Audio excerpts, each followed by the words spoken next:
안녕하세요. 오늘은 민주주의의 대표적인 유형인 직접민주주의, 대의민주주의, 참여민주주의, 시민민주주의 이렇게 네 가지 민주주의에 대해서 배워보도록 하겠습니다.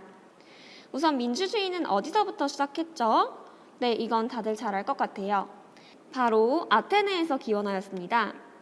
그래서 아테네 말로 민주주의를 데모스 크라토스라고 하는데요. 데모스라는 것은 해석하면 보통의 사람, 가난한 사람을 뜻하고 크라토스는 통치를 뜻합니다. 즉, 예쁘게 해석해보면 데모스 크라토스, 민주주의란 보통 사람들의 통치를 이야기합니다. 자, 그러면 본격적으로 직접 민주주의부터 배워보도록 할게요. 자, 민주주의가 처음 시작한 아테네에서는 직접 민주주의가 행해졌어요. 그래서 직접 민주주의는 아테네의 직접 민주주의를 통해서 배워보도록 할게요.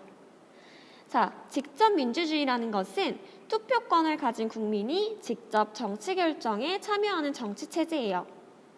자, 그런데 여기서 직접 정책 결정에 참여하는 국민이라는 것은 갓난아기나 어린이를 포함하는 개념이 아니에요. 자, 그럼 정책 결정에 참여할 수 있는 국민의 조건은 뭘까요? 네, 바로 아테네에서는 20세 이상의 성인을 지칭했어요. 그리고 아테네에서는 공직자 선출을 투표로 진행한 것이 아니라 추첨으로 진행을 했어요. 누가 나와서 나를 대표자로 뽑아주세요 해서 국민들이 뽑는 게 아니라 20세 이상의 아테네 성인 중에 대비뽑기를 했다는 말이에요. 자, 그러면 어떤 문제점이 생길 수 있을까요? 맞아요. 정치를 공부한 사람이 다스리는 정치가 아니고 추첨을 통해 뽑힌 사람이 정치를 하기 때문에 운이 안 좋게 멍청한 사람이 공직자에 선출된다면 어리석은 정치로 흘러갈 수 있다라는 문제점이 있어요. 자, 이러한 정치를 중우정치라고 합니다. 자, 다음으로는 대의민주주의에 대해서 살펴보도록 하겠습니다. 대의민주주의는 여러분들이 잘 알 것 같아요. 대의민주주의란 주권을 가진 국민이 대표자를 뽑아서 그 뽑힌 대표자로 하여금 정치를 하게 하는 거예요.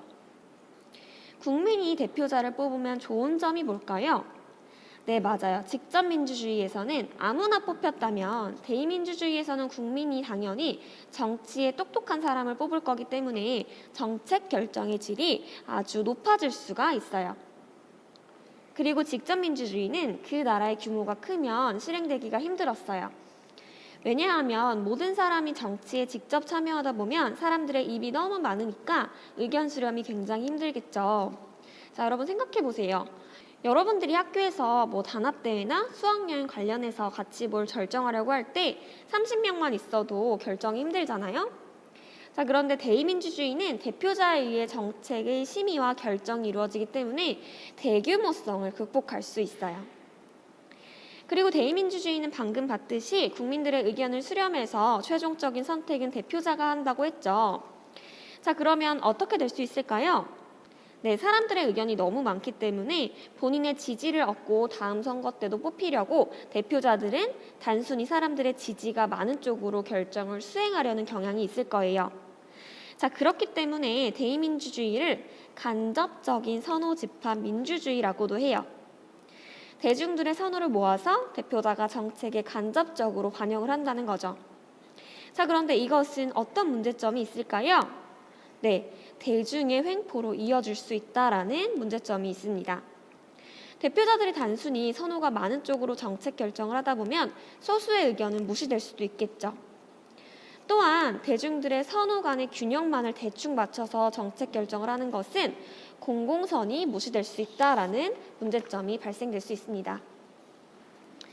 대부분 자신의 이익에 맞는 선호를 할 텐데 그러한 의견만을 정치에 반영하다 보면 공공선이 상대적으로 무시될 수도 있는 것이죠. 그리고 우리가 지금까지 말해온 것들에서 발견할 수 있는 대의민주주의의 특징은 대표자와 주권자가 구별된다라는 것입니다. 자, 주권자라는 것은 국민을 얘기해요. 대표자와 주권자인 국민은 구별된다. 국민들도 자신의 의견을 표현할 수 있지만 결국 최종적인 결정은 대표자에 의해 이루어지는 것이죠. 자, 그런데 이런 대표자가 국민들을 잘 대표하지 못하거나 호응하지 못하거나 책임을 다하지 못한다면 어떻게 될까요? 네, 도리어 대중들이 정치에 관심이 없어질 거예요. 왜냐하면 자기네들이 아무리 표현해도 대표자들이 수렴하지 않고 자기들 멋대로 한다면 내가 말해도 소용없는데 정치에 참여해서 뭐하나 라는 대중들의 무관심이 생길 수 있습니다. 자, 대의민주주의는 여기까지 보도록 하겠습니다. 다음으로 참여민주주의를 보도록 하겠습니다. 참여민주주의는 정책결정 과정에 구성원들의 직접 참여 기회를 최대한 확대한 정치체계입니다. 우리 앞에서 보았던 대의민주주의는 대표자에 의해 최종적인 결정이 이루어지기 때문에 상대적으로 국민들의 역할이 조금 축소되는 느낌이 있었죠? 참여민주주의는 앞에서 봤던 대의민주주의에 직접민주주의의 요소를 대폭 도입한 것입니다. 즉, 참여민주주의는 대의민주주의에서 나타날 수 있는 문제점이었던 기득권의 과잉 대표를 우려하여 등장하였습니다. 그래서 참여민주주의는 시민선호의 직접적 집합이라고 말할 수 있습니다. 즉, 시민들이 정치에 직접 참여하는 비율이 높아지면서 시민들의 의견이 더욱 확실하게 모일 수 있게 되는 것이죠. 그리고 이러한 참여민주주의는 정보통신기술의 발달로 인터넷으로 시민이 참여할 수 있는 기회가 확대되면서 전자민주주의의 발전을 가져오기도 하였습니다. 자, 이러한 특징을 가지고 있는 참여민주주의는 어떤 장점이 있을까요? 네, 우선 시민들의 참여가 확대되기 때문에 국가 행정을 감시하면서 행정의 일탈 행동을 막을 수 있습니다. 또한 이렇게 시민들이 정치에 많이 참여하면서 자신의 이익보다는 공동의 이익을 추구하는 바탕이 될 수 있습니다. 하지만 시민들이 정치 참여 기회가 높아지면 당연히 부작용도 따를 것입니다. 우선 많은 시민들이 참여하면 당연히 합의 도출이 어려워지게 됩니다. 또한 정치적 전문성이 없는 시민들이 참여함으로써 정책 결정의 질이 조금 떨어질 수 있겠죠. 그리고 정치 참여의 자원과 기술의 불평등으로 권력 집중을 초래하기도 합니다. 자, 이게 무슨 말이냐면 어르신들은 인터넷을 잘 못하시는 경우도 많죠. 이렇게 컴퓨터를 접하기 어려운 노인층들은 전자민주주의가 발전하는 요즘 소외되기도 한다라는 것이죠. 자, 참여민주주의는 여기까지 보도록 하겠습니다. 마지막으로 시민민주주의를 보도록 하겠습니다. 시민민주주의는 토의 과정을 정말 중요하게 생각하는 민주주의입니다.